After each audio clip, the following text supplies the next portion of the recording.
अस्सलामुअलैकुम नाजरीन, मैं हूं मोहम्मद इब्राहिम। आप देख रहे हैं स्पॉट न्यूज़। आइए देखते हैं आज की अहम खबरें। नाजरीन, AIMIM के कॉन्टेस्टेड MLA बिहार अब्दुल का नामालूम अफराद ने कत्ल कर दिया। इस सिलसिले में पुलिस ने 2 अफराद को गिरफ्तार कर लिया और पूछताछ शुरू कर दी। कत्ल की वजह जो आने वाले लोकसभा की वजह से है या आपसी दुश्मनी, ये अभी तक वाजे नहीं हो सका। अब्दुल AIMIM के स्टेट सेक्रेटरी और गोपालगंज इस्लामिया कॉलेज के सदर भी थे। अब्दुल मीटिंग ख़त्म करके वापस हो रहे थे, तभी कुछ लोगों ने इन्हें घेर कर फायरिंग कर दी। फौरी तौर पर इन्हें दवाखाना मुंतकिल कर दिया गया, पर डॉक्टर्स ने इन्हें मुर्दा करार दे दिया। पुलिस हर एंगल से तहकीकात कर रही है। वाज़ेह रहे नाजरीन, सिवान में भी AIMIM के लीडर का भी कत्ल कर दिया गया था। मैं शाहिद हुसैन, स्पॉट न्यूज़, हैदराबाद। और सदमे के साथ मुझे इज़हार ख्याल करना पड़ रहा है कि MIM के सारंग के जिम्मेदार और स्टेट सेक्रेटरी हमारे उम्मीद पार्टी के गोपालगंज से उम्मीदवार रहे जनाब मुखिया असलम साहब का अभी आधा घंटा पहले जालिमों ने मर्डर कर दिया है। और इससे 1 महीना कबल, अभी 2 महीना कबल तकरीबन वहां सिवान में भी हमारे एक मजबूत कारकुन का मर्डर कर दिया लोगों ने, और हुकूमत आज तक कातिलों को गिरफ्तार नहीं कर सकी है। मेरा हुकूमत बिहार से मुतालबा है कि मुस्लिम अकलियत के लोगों के जान और माल, इज्जत आबरू की तहफ़्फ़ुज़ नहीं हो रही है। MIM के पार्टी के जिम्मेदारों का इस तरह से कत्ल हो रहा है। आली जमाल का पहले हुआ 2 महीना पहले, और अभी जनाब असलम साहब का हुआ। दोनों की पार्टी से मजबूत वाबस्तगी थी। हुकूमत वक्त से हमारा मुतालबा है कि कातिलों की फौरी तौर पर तलाशी की जाए और कातिलों को फांसी के फंदे पर लटकाया जाए और MIM के कारकुनों को तहफ़्फ़ुज़ दिया जाए।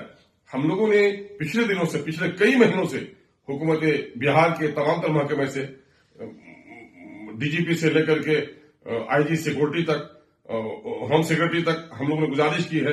मैंने मुख्यमंत्री को लिख करके दिया है कि हमारे लोग निशाने पर हैं और हमारे लोगों को तहफ़्फ़ुज़ फराहम कराया जाए, लेकिन हुकूमत ने तहफ़्फ़ुज़ फराहम नहीं कराया। वो वज़ीर आला का वादा है कि क्राइम से, करप्शन से और कम्युनिज्म से हम कोई समझौता नहीं करेंगे। वज़ीर आला मोहतरम से हम गुजारिश करते हैं कि फौरी तौर पर इन कातिलों की गिरफ्तारी हो और ऐसे लोगों पर SIT करके फौरी तौर पर ऐसे लोगों को फांसी की सजा दी जाए। हम हुकूमत वक्त से शदीद तरीन मुतालबा करते हैं कि बिहार में अकलियतों के जानो माल, इज्जत व आबरू और बिलखुसूस MIM के लोगों के तहफ़्फ़ुज़ का सामान करें। सर, आपके लीडर की हत्या हुई है बिहार में, क्या कहना है? नीतीश कुमार जैसे ही दोबारा बिहार के मुख्यमंत्री बने, उन्होंने एक सौगात दिया है और गोपालगंज में हमारे पार्टी के एक सीनियर नेता अब्दुल साहब की हत्या कर दी गई और उनके सर में और उनके पेट में गोलियां मारकर उनकी हत्या कर दी गई है। और बाजू जो डिस्ट्रिक्ट है, सिवान में भी हमारे एक सीनियर लीडर की हत्या कर दी गई आज से 2 महीने पहले।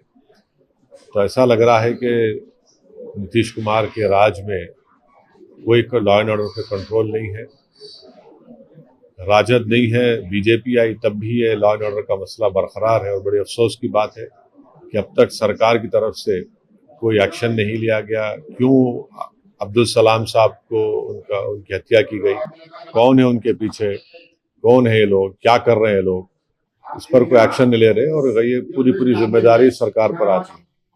तो ये जो है मोदी सरकार की नाकामी है कि लीगल गारंटी जो MSP के लिए डिमांड था उनका, उसको पूरा करना चाहिए था। उन्होंने एक एक्सपर्ट कमेटी बनाई जुलाई 12, 2022 को, उसका क्या हुआ नहीं मालूम। तो किसानों का ये जो मुतालबा है कि लीगल गारंटी होना MSP के ऊपर, पूरे क्रॉप्स के ऊपर, और दूसरा उनका ये है कि इम्प्लीमेंटेशन स्वामीनाथन कमेटी का फॉर्मूला, तो 2 चीजें जरूर ये करना। क्यों सरकार इसको टाइम पास कर रही है, टाइम खरीद रही है?